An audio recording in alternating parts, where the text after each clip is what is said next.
बिस्मिल्लाहिर्रहमानिर्रहीम। एक अहम वजीफ़े की तरफ आज हम तवज्जो दिलाएंगे और एक अहम वजीफ़ा बताएंगे कि इम्तिहान में कामयाबी का वजीफ़ा क्या है।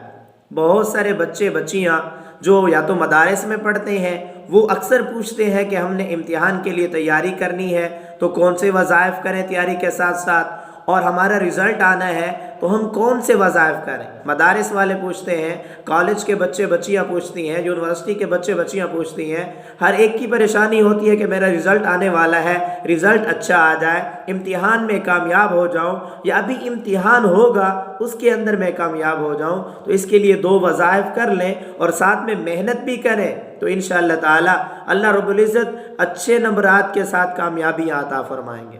पहला वजीफ़ा क्या है, हर नमाज के बाद 21 बार अल्लाह रब्बुल इज़्ज़त का एक नाम है उसको पढ़ना है, वो है या नासिरु। या नासिरु ये 21 बार पढ़ें हर नमाज के बाद और अपने ऊपर दम कर लें।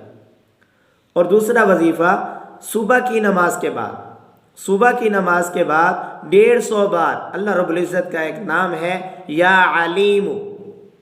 या अलीमु सुबह की नमाज के बाद 150 मरतबा पढ़ा करें। इंशाअल्लाह ताला इम्तिहानात में अल्लाह रब्बुल इज़्ज़त कामयाबी और कामरानी अता फरमाएंगे।